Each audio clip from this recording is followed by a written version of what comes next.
Olá, bem-vindo ao Sua Carreira, o podcast do Senai Cimatec. Aqui a gente vai ter uma série de entrevistas para falar um pouquinho sobre novas profissões, mercado de trabalho e quem sabe depois dessas conversas você não pensa numa transição para sua carreira em 2023. Eu sou Christian Tirelli, consultor em educação executiva e estou aqui hoje para falar sobre transformação digital e o impacto disso nessas profissões e no mercado de trabalho. Para bater esse papo com a gente hoje, temos aqui como convidados o Luiz Taboada, gerente executivo de automação elétrica do Senai Cimatec, e também a Tamires Mello, professora e pesquisadora na área de controle e automação também do Senai Cimatec. Taboada e Tamires, sejam muito bem-vindos. Obrigada aí, Christian, boa tarde. Vai ser um momento muito legal aqui de a gente poder discutir sobre essa temática tão relevante que é a transformação digital. Obrigado, Christian. Animado para esse bate-papo aqui, falar um pouco aí dessa transformação digital, o impacto nas carreiras. Estamos à disposição. Que bom. Obrigado pela presença. Tamires, eu queria começar conversando um pouco com você e esclarecendo uma curiosidade. Eu entrei no site da Pós-Cimatec e vi lá uma especialização em Digital Twin. O que é isso? Eu nunca tinha ouvido falar nesse termo, né? O que ele quer dizer? Tá, então vamos lá. Vamos começar desmistificando esses conceitos, né? Na área de transformação digital.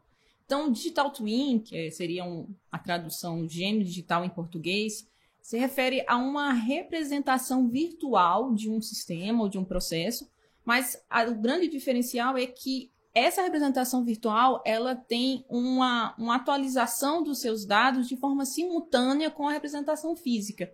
Ou seja, se a gente pensar, por exemplo, em uma máquina industrial, então existe a representação física, a máquina em si, e a gente pode desenvolver um modelo dessa máquina, que seria a representação virtual, e nesse processo de integração físico-virtual, é possível a gente entender esse efeito de espelho, né?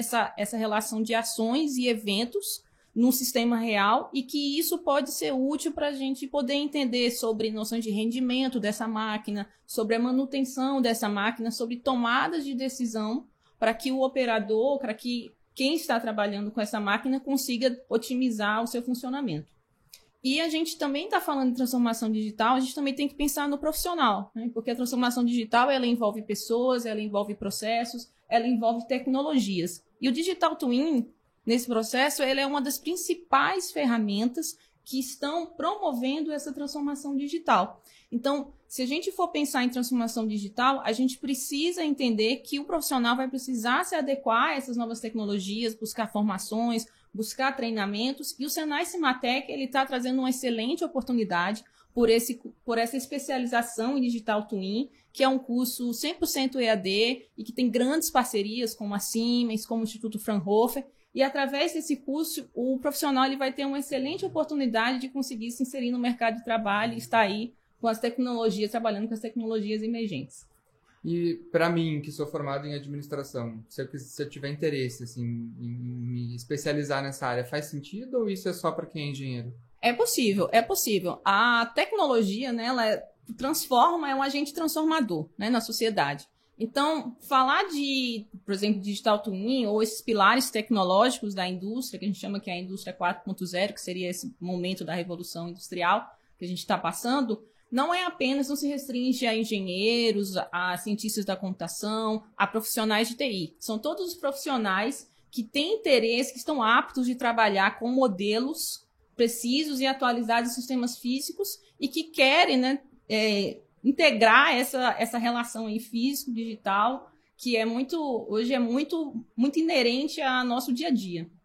Nessa relação físico-digital, eu tive algumas experiências profissionais em indústria há muito tempo atrás, e eu fico tentando imaginar como isso se dá na prática, né? Eu acho que tem até alguns conceitos de Lean Manufacturing, alguma coisa nesse sentido que pode conversar um pouco com esse assunto. Tô certo ou não faz muito sentido, Taboada? O Lean Manufacturing, na verdade, é o primeiro passo para a digitalização, né? O Lean Manufacturing em português significa manufatura enxuta. Então, são os processos de otimização, são os processos que apoiam e deixam claro o que deve ser feito daquela forma, da forma mais otimizada, né? Então, você pode construir um lápis de um processo que demore horas e que use diversas pessoas, né? Se você pensar no passado, na manufatura. E você pode ir por um caminho onde esse caminho ele é otimizado, ele exige um menor tempo, menor esforço. Então, os conceitos de Lean Manufacturing, de manufatura enxuta, que acaba sendo um conceito bem transversal, aplicados não somente na indústria, como também na área da saúde, na área administrativa, na área governamental. Então, você tem processos do Lean Manufacturing que são bem transversais. Então, e para fazer a digitalização, o ideal é que esse processo esteja enxuto. Então, o Lean Manufacturing é como se fosse o primeiro processo nessa etapa da digitalização. Certo. E quando a gente pensa em competências que esses profissionais têm que ter para lidar com essa transformação digital, seja para trabalhar de uma forma, talvez aqui no meu leigo entendimento, mais engenheiro e um viés mais de projeto, como é o caso de manufacturing, de administração, gestão da produção, que competências você entende que hoje são necessárias para esses profissionais? O que eles precisam desenvolver?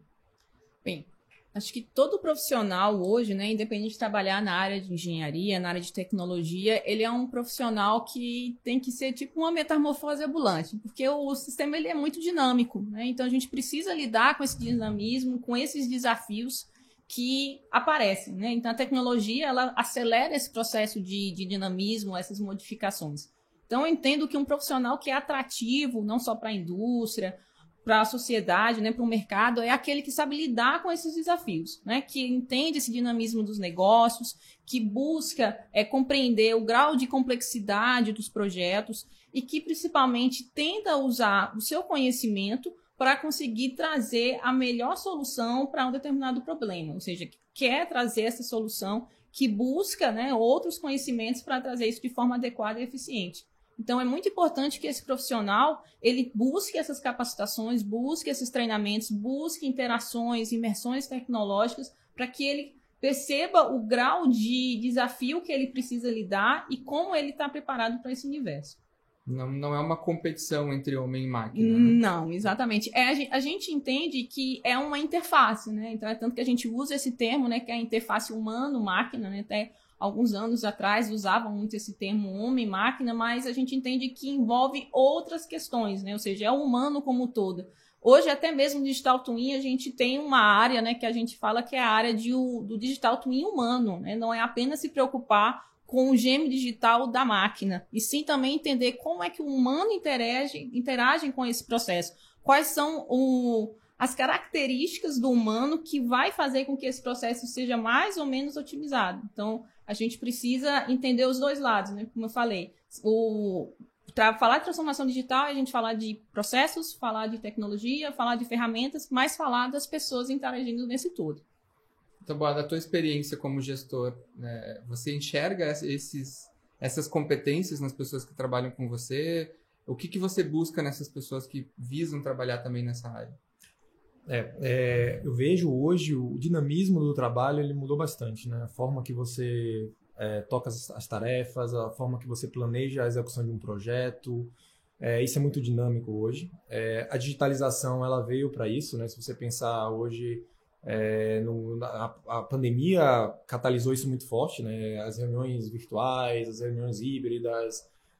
Eu acho que o mercado está começando o mundo está começando a encontrar o ponto ótimo de operação, mas a digitalização, o profissional, ele precisa hoje dominar ferramentas que há 10 anos atrás não eram necessárias para executar uma determinada tarefa, né? Então, sim, quando você fala hoje de uma fábrica, de uma indústria, hoje você saber uma indústria automatizada, isso é interessante. O engenheiro de automação hoje ele está muito mais próximo de um engenheiro de computação, de entender linguagem de programação do que antes no passado, que era mais os instrumentos, programação de um controlador.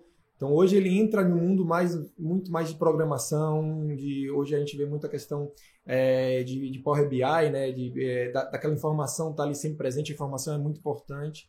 Então, houve uma transformação grande e as profissões elas vêm se transformando. Então, o engenheiro de automação do passado, ele não é mais o engenheiro de hoje, que é as necessidades que o engenheiro de hoje tem. Então, ele precisa procurar uma atualização, procurar entender essas novas tendências, porque há um risco forte de ele ficar defasado e ele ficar desatualizado e fora do mercado, né? Então, é importante estar sempre se atualizando. Se antes você fazia uma pós-graduação, uma atualização 2 a 3 anos, às vezes esse ano, atualmente, a gente precisa estar constantemente se atualizando. Quando você termina após, o negócio já mudou de novo. Exatamente, exatamente. Então, o dinamismo mudou bastante. Você até antecipou um pouco a minha próxima pergunta, que era muito... eu vou trazer um pouco, talvez, da minha experiência como educador.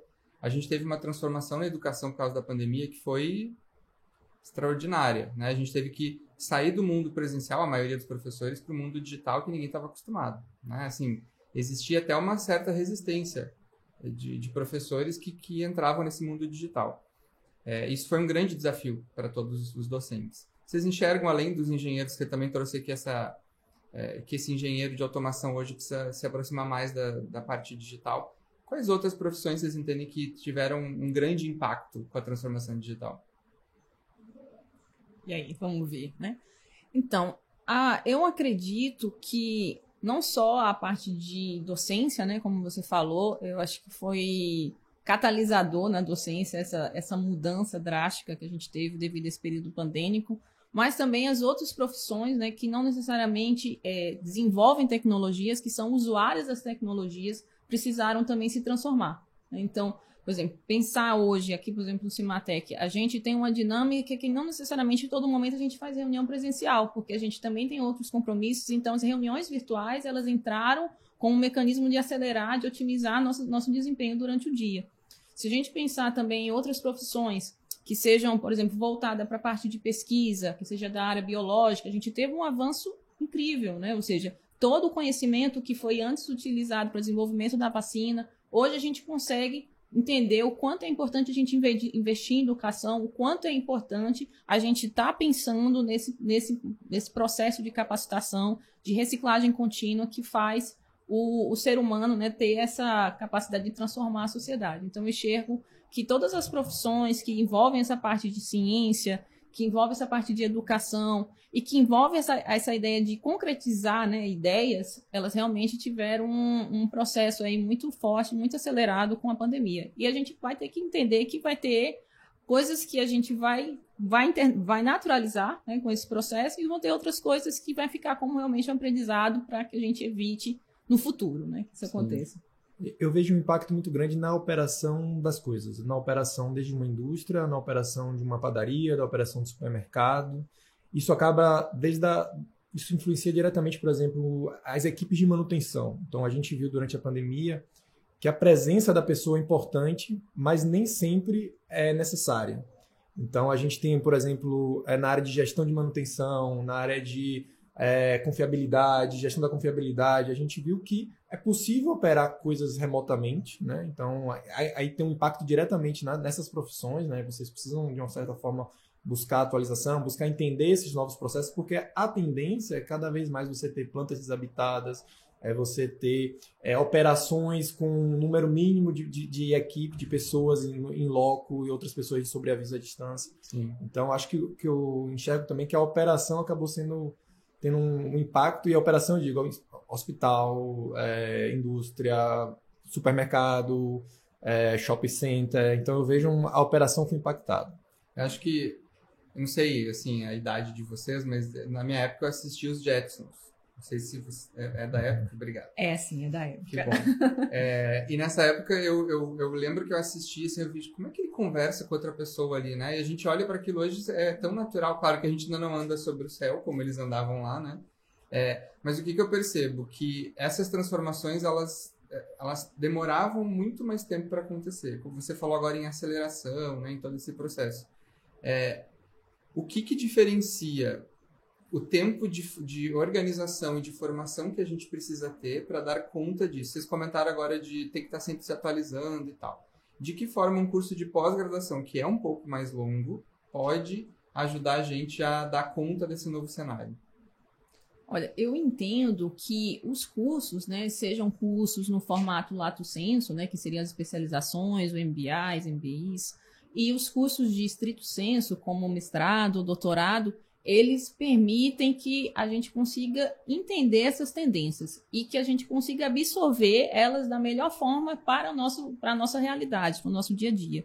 Então, pensando, por exemplo, nos cursos de lato, nós temos aqui não só o Digital Twin, né, também está com outro curso, que seria o curso de BIM Manager, que é um curso também 100% EAD, mas que já está mais voltado para essa ideia de modelagem de processos para construção civil. Esses outros cursos que têm a ver com o que o Taboada falou agora, que seria de confiabilidade, de engenharia de confiabilidade, de tentar prever falhas, de a gente conseguir analisar riscos, né? Então, isso é muito importante hoje, devido a essas transformações serem tão rápidas, né? Também cursos de gestão de manutenção, ou seja, a gente está preocupando em formar um profissional que consiga gerenciar esses problemas que podem acontecer em processos industriais, e ele está preparado para lidar com esses desafios. Então, eu percebo que essas formações, apesar de elas terem períodos distintos, elas vão muito dentro do escopo e do objetivo do profissional. Se ele precisa se inserir de uma forma mais rápida no mercado, se ele precisa ter essa atualização para que ele consiga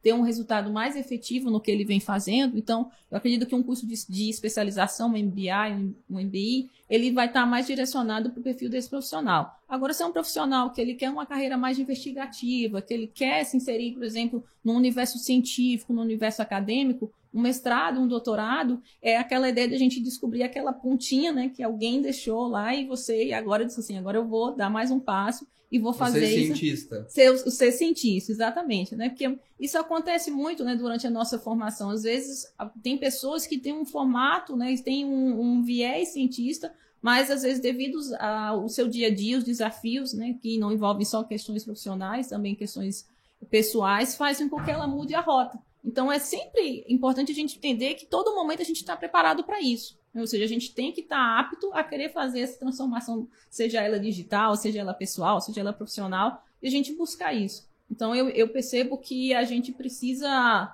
trazer para o profissional o que ele quer, né? Qual é o objetivo que ele quer alcançar. Então, ele sabendo qual é o objetivo, se ele quer atender o mercado, se ele quer atender a indústria, se ele quer atender a academia, se ele quer atender a ciência, então ele vai ver qual é realmente a melhor estratégia de formação. Inclusive tem alguns egressos, né? A gente estava conversando aqui um pouquinho antes, que o Taboada comentou, teve recentemente nos Emirados Árabes. A gente tem alguns egressos lá, né? Aqui do Senai Cimatec. Conta um pouquinho pra gente o que eles foram fazer lá, como eles foram para lá e que relação eles têm com essa formação que a gente está falando aqui. Vou adicionar um pouco aí da resposta de Tamires e respondo a sua também, a sua pergunta. Eu acho que hoje existem alguns conceitos que o mundo nos trouxe, que é uma obrigação de todo profissional hoje procurar, pelo menos, entender um pouco e saber. Por exemplo, a parte de inteligência artificial.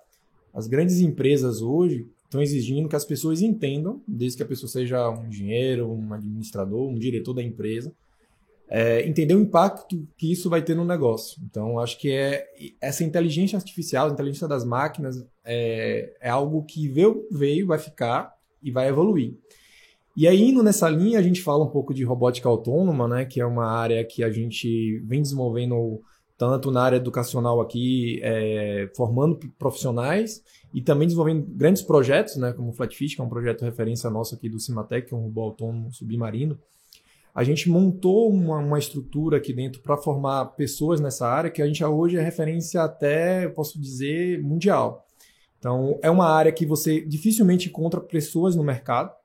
A gente hoje, para os nossos projetos, a gente já não procura mais no mercado. A gente não vai achar, quando acha, os valores são bem acima, às vezes valores internacionais que a gente tem que para trazer o profissional. Então, a gente definiu, vamos formar em casa, vamos beber da nossa fonte.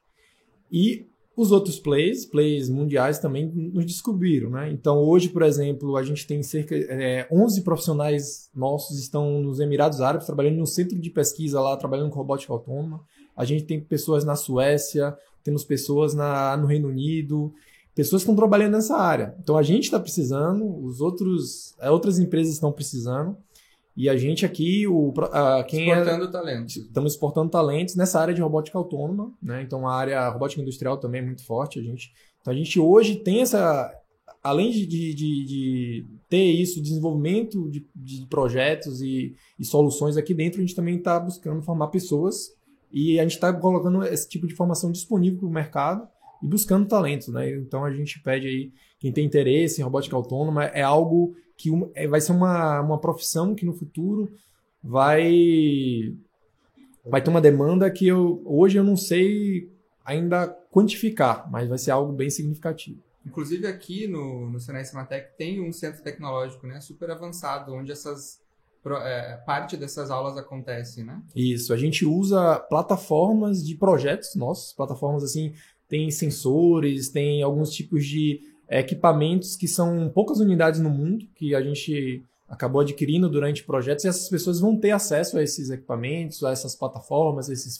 frameworks, e isso acaba sendo um diferencial interessante para esse curso de robótica autônoma, e é algo que realmente a gente precisa formar pessoas, e o mercado, não só o mercado local, nacional, mas o mercado internacional está demandando. Que importância, já volto para você, mas só para pegar esse gancho aqui, que importância tem esse centro para a Bahia, para o desenvolvimento econômico aqui da Bahia? Então, hoje a gente tem projetos aqui com as maiores empresas do Brasil, empresas multinacionais, então grandes projetos com Petrobras, com Shell, com Repsol, com Total, isso na área de óleo e gás, né? Porque o óleo e gás tem um grande desafio no Brasil, é algo bem típico nosso. A exploração do pré-sal a 3 mil metros de profundidade, a gente faz até uma analogia com mandar um robô para o espaço. Porque a 3 mil metros de profundidade, no pré-sal, o ser humano não chega, né? A gente precisa mandar robôs, ROVs controlados, devido à questão da pressão, então altas pressões. Então não há como a gente enviar um ser humano lá para trabalhar a 3 mil metros de profundidade. Um mergulhador chega até 50 metros, no máximo 100 metros. Então é um desafio muito grande, é como fosse, de novo, né, a confiabilidade que você tem que ter para enviar lá para baixo um equipamento, um robô, é altíssima. E a gente acabou desenvolvendo nos nossos projetos esse know-how aqui interno, nosso centro de tecnologia. A gente acabou virando uma referência nessa área de óleo e gás, né? Hoje a gente tem grandes parceiros, mas não se limitou somente ao óleo e gás, né? Saúde também, a gente tem grandes projetos na área de robótica, na área de saúde, mineração, projetos aí com Vale, com Nexa, então projetos também de exploração de cavernas, então... E boa parte da nossa equipe que a gente forma, a gente busca também nos nossos cursos, né? São desde o curso de graduação, mas pós-graduação também muito forte, né? Então a gente está sempre recrutando. Às vezes a pessoa não sai nem do Cimatec, ela acaba virando um funcionário nosso, trabalhando nos nossos projetos. Complementando aí o que Taboada falou, né? Eu acho que o principal diferencial do Senai Cimatec é essa ideia de ser um modelo integrado. Então, o Cimatec, ele não é apenas uma instituição que está focado na educação, que é o que normalmente as pessoas entendem do Senai, né? Do Senai no Brasil. É uma instituição que vai além da educação, ela está focada também para desenvolver grandes projetos, né? A gente tem esse centro tecnológico e a gente tem esse olhar para projetos de PDI, que seria pesquisa, desenvolvimento e inovação. Então, a gente consegue unir esses universos, que seria desde uma formação na educação profissional, que seria a nível técnico, nível superior, nível de pós-graduação, lato, estrito, e também a gente está envolvendo todos esses profissionais dentro desses projetos, ou seja, desenvolver competências. Essa integração é para desenvolver competências, então a gente consegue não apenas captar, mas como reter esses profissionais, né? Só quando a gente perde aí para o Emirados Árabes, né? Porque a competência se torna tão alta, né, que a gente não consegue mais segurar aqui, né? Mas a gente pode dizer com orgulho que foi aqui formato no Senai Cimatec, e que a gente está exportando aí os famosos cérebros, né? A gente está conseguindo trazer aí esse diferencial no mercado, tanto nacional como internacional. E isso acaba criando um ecossistema, né? Então, hoje você aqui dentro do Cimatec tem a Ford, né? Eu ia falar agora disso. As empresas também devem estar, né, muito super conectadas com vocês, assim, né? Isso, a gente tem a Ford aqui dentro, a gente tem empresas, a Saipem, a italiana, a empresa que hoje industrializa um dos nossos robôs que a gente desenvolveu. A gente tem a Sonardyne, que é a empresa do Reino Unido. E a gente tem outras empresas que estão chegando, tem startups também dentro, produzindo no Cimatec, né? A gente tem uma empresa na área EOFace que fabrica óculos a partir de manufatura aditiva. Então, a gente acaba sendo um ecossistema que está mudando um pouco as características, não da cidade de Salvador, mas também do estado, né? E ajudando o desenvolvimento econômico local. E acaba sendo referência para muita coisa. A gente tem na nossa outra entrevista, a gente falou sobre hidrogênio verde, também parcerias com uma empresa da Alemanha. Então, a gente vê um ecossistema não só local, mas que atua localmente, mas que tem um impacto global, né? Acho que esse é um grande diferencial também que você tem aqui. O fato de você não precisar necessariamente sair do país para ter tantas referências, né? Acho que esse é um ponto bem importante. A gente está se aproximando aqui já do final da nossa conversa. Eu queria aproveitar, Tamires, entender um pouco também, você como pesquisador e docente da área de engenharia e automação, para pessoas que queiram atuar nessa área, né? Você que já está experiente há um bom tempo, que dicas você dá? O que você sugere para essas pessoas que hoje são engenheiros ou que queiram se aprofundar, ou pessoas que querem fazer transição de carreira? Eu posso falar por mim, né? Eu também estou fazendo uma nova graduação agora, eu até comentei em uma outra entrevista que a gente teve em psicologia. Acho que essas profissões elas acabam se somando muito, né? Com então, certeza. Que dica que você dá para quem quer atuar nessa área? Olha, falando, né, mais da minha formação, né, como eu sou engenheira eletricista, né, tive a minha formação mestrado e doutorado nessa área de controle e automação de processos, e desde o momento quando eu me vi ser engenheira, eu entendo que é você gostar de desafios. Então, para quem quer ir para essa área, tem que gostar de desafios. E tem que ser muito persistente, né? Porque lidar com desafios não é no primeiro tropeço que você vai parar. Você cada vez mais vai mudando, né? Vai mudando o seu meio, você vai se transformando também nesse processo para que você consiga alcançar lá o seu objetivo, que seja, por exemplo, implementar um grande sistema de automação, um grande sistema de controle, né? Voltado mais para essa parte técnica. Mas entendo também que é você querer ser um profissional integrador, né? E multidisciplinar. Então, a gente desenvolve a engenharia, principalmente a área de engenharia de controle e automação, o escopo dela é outros propósitos, né? Então, a gente não desenvolve um sistema para fazer controle puramente, a gente faz controle para atender alguma demanda, né? Então, se o profissional, ou seja, se a pessoa que seja da área, que já está querendo se aperfeiçoar, ou alguém que quer migrar para essa área, tem que gostar de entender, de fazer essas integrações, de entender comportamentos, querer estudar fenômenos, de querer se autodesafiar continuamente, né? Fazer essas transformações e querer realmente entender um pouco desse universo, não só que envolve a parte de matemática, de física, de química, mas gostar dessas transições, dessas transformações, né? Que é o que a gente está discutindo aí, que é a transformação digital. Então, se você é uma pessoa que gosta de tendências, de ficar atento a mudanças, né? Ou seja, sai um modelo novo de celular, você já está lá, já está buscando, já está querendo ver as especificações, então você já tem aí... Já tem uns sinais, Já né? tem uns sinais ali. Eu que nunca você pode... tive isso, só para... de você querer, de você ir lá, ir numa aula, vai num local e já quer ir numa loja de tecnologia, já acha interessante, já... Então, isso já é um indicador de que você pode trabalhar, assim, nessa área e, principalmente, né, como eu falei, buscar, entender os desafios e não desistir. Se é isso que você quer, se você entende... Não desista, siga em frente que vai dar tudo certo. E você, Taboada, o que você dá de dicas aí para quem quer atuar em áreas como a sua? Eu acho que hoje, com o acesso de informações que você tem, é muito diferente do que você tinha no passado, né? Hoje eu falo até aprender uma língua, hoje é muito mais fácil do que aprender uma língua no passado, né? Quem queria aprender uma língua tinha que comprar uma revista, pedir, você está viajando? Traz uma revista para mim aí do país que você está vindo. Hoje você tem um acesso a informações muito grande, né? Então, uma migração, né, de carreira, assim, você... hoje eu não estou feliz, eu sou... não sei, eu sou uma profissão que eu não estou feliz, eu quero ir na área de automação. Às vezes, uma pós-graduação pode mudar a sua vida, pode dar um novo rumo para a sua carreira. E isso, além das informações que você tem, ter acesso a profissionais que possam te orientar e te mostrar o caminho. Contar da experiência, né? Acho que isso é super importante também. E fora isso, né? Eu acho que no momento que começa a se envolver, criar aquela rede ali de apoio, né? Aquela rede de contatos, as oportunidades vão aparecer. Hoje o que eu falo lá sempre para o pessoal hoje as coisas acontecem, o mercado está aquecido, a gente está vivendo agora um momento interessante na economia, a gente está percebendo isso, as empresas estão se movimentando, hoje o número de nossos egressos que já vão direto para grandes empresas ou que ficam aqui com a gente é grande. Então o mercado está interessante. Então quem quer migrar principalmente para essa área, agora com uma tendência, né, digitalização, a gente já vem falando isso há um tempo, mas ainda continua uma tendência. Então, é algo que vai ter mercado. Então, quem quer trabalhar com ciência de dados, quem trabalhar com inteligência artificial, quem quer trabalhar com digital twin. As empresas hoje, grandes empresas, ainda nem implementaram isso. Imagina, então, você vai ter um mercado das grandes empresas, da média, das pequenas. Então, você tem um mercado grande aí que vai surgir, demandas.